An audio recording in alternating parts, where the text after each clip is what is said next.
So hello and once again welcome back to NEET decoder. तो इस video में हम पढ़ने जा रहे हैं अबाउट 3 क्लासेस ऑफ एल्गी और what is the difference between their pigments and stored food.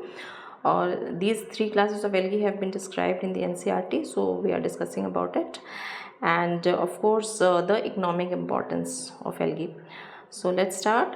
तो the 3 classes of algae described in NCERT are chlorophyceae, phaeophyceae and rhodophyceae. So the difference in the pigments we'll discuss first. तो क्या क्या difference है वो देख लेते हैं। तो Chlorophyceae is green algae, Phaeophyceae is brown and Rhodophyceae is red algae. So the major pigments of Chlorophyceae is chlorophyll a b and Phaeophyceae में हो जाता है वो क्लोरोफिल ए एंड सी, जो मेजर क्लोरोफिल पिगमेंट्स हैं। And talking about chlorophyll pigments in Rhodophyceae, तो ये हैं chlorophyll A and D. Apart from that some additional pigments are present in phaeophyceae और वो है फ्यूकोजैंथिन, और रोडोफाइसी में है phycoerythrin. We should remember that. Now the stored food in Chlorophyceae is starch, phaeophyceae has mannitol and laminarin, laminaria से I think you can remember laminarin, and rhodophyceae has floridian starch, right? Economically algae are very important. So algae क्या है कि they are the primary producers in an ecosystem. जो aquatic ecosystem है उसके first producers जो होते हैं किसी भी एक्वाटिक फूड चेन के, वो एल्गी हैं। दे आर द फाइटोप्लैंक्टन्स, और 50% that is half of the CO2 fixed on the earth is done by algae. तो ये क्या करते हैं, अगर कार्बन डाइऑक्साइड को फिक्स करते हैं और एटमॉस्फेयर में ऑक्सीजन के लेवल को बढ़ाते हैं। So they are that way very very important.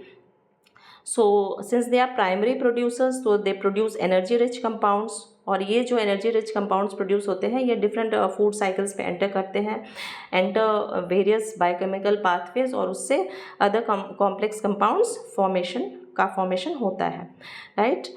And algae are also edible, और उसमें से जो मेराइन एल्गी हैं जो सॉल्टी वाटर में प्रेजेंट होते हैं बेसिकली, उसमें से 70 species of those algae are edible. और बहुत ही इंपॉर्टेंट जो उसके एग्जाम्पल्स हैं वो हैं सरगासम, पोरफायरा एंड लेमिनेरिया।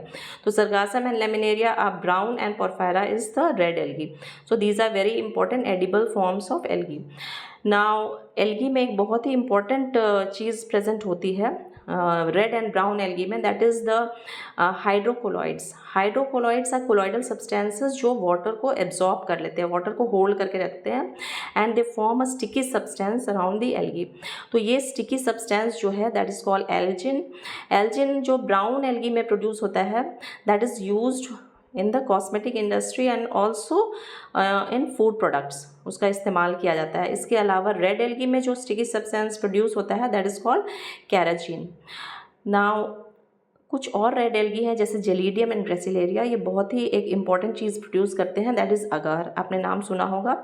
और ये अगार एक semi solid media, nutrient media होता है, जो कि बायोटेक्नोलॉजिकल एक्सपेरिमेंट्स में इसको यूज़ किया जाता है, ठीक है। एक जेली लाइक सब्सटेंस होता है, और इसका यूज़ जो है अगर का अदर इंडस्ट्रीज़ में भी होता है, जैसे आइसक्रीम्स में या जैम्स एंड जेलीज़ वगैरह बनाने में भी उसका इस्तेमाल किया जाता है। Now one of the most important algae which is known as space algae, that is Chlorella. Now ये क्लोरेला क्या है, it is very rich in protein, और इसका इस्तेमाल जो है एस्ट्रोनॉट्स करते हैं when they go to space, और वहाँ पे they use it as a food supplement. तो Chlorella is very important and it is also known as space algae. So these are the economic aspects of algae as discussed in NCERT. Hope you have understood it, and for more such important NEET biology videos, stay tuned to NEET Decoded, and please do not forget to like, share and subscribe. Thank you so much for watching.